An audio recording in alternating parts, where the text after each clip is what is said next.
بانی دختر عزیز سلام. امروز قراره با چند تا مستطیل یه حوله تنپوش بدوزیم.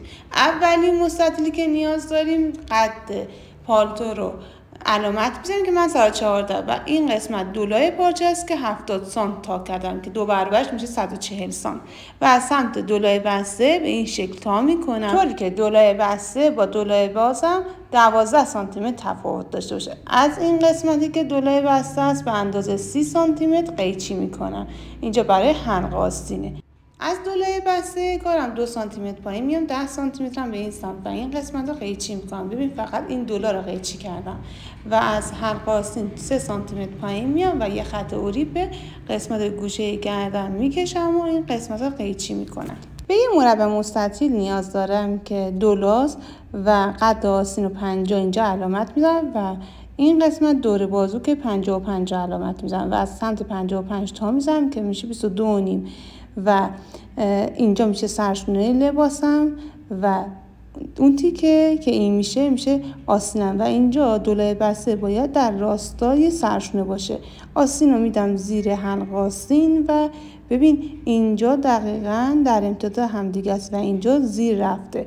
اون که زیر رفته رو دقیقاً قیچی میکنم که دوریز کار میشه تا قسمت دولای بسته. ببین دقیقاً سرشونه باید در راستای همدیگه باشه. از قسمت مچ آستین 5 سانتی متر از درز داخل میرم و به زیر بغل یه خطی میکشم و قیچی میکنم و این قسمت دوریز میشه.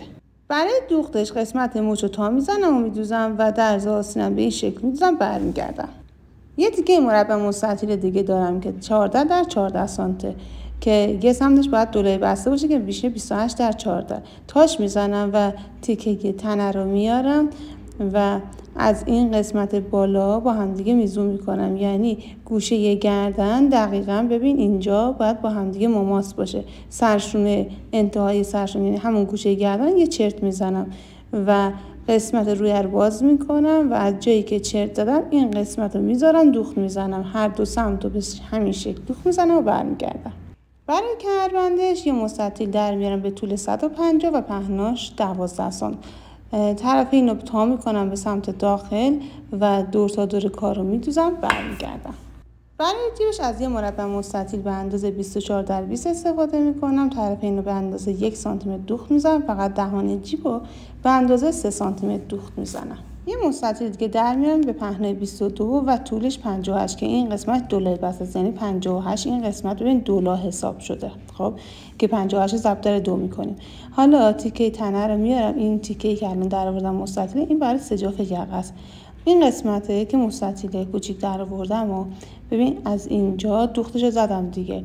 حالا میذارم روی مستطیل بزرگ به این حالت و دقت میکنید که این خط دقیقا مماس باشه، سرشونه مماس باشه و خط مرکزی هم مماس باشه. حالا با قیچی از قسمت بالای یقه اون اضافه رو قیچی کن و به 5 سانتی متر ببین اینجا زیر کار نگاه کن، 5 سانتی متر مونده به این درز و یه خط اوریب میکشم و قیچی میکنم.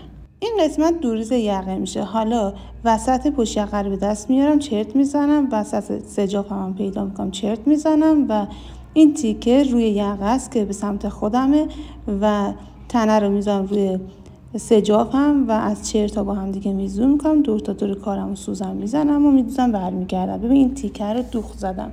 حالا باید قسمت جلوی لباسم رو سردوز بزنم و این قسمت رو بدوزم، پایین لباسم میدوزم، دوباره برمیگردم به قسمت جلو سمت مخالف دوخت میزنم و برمیگردم.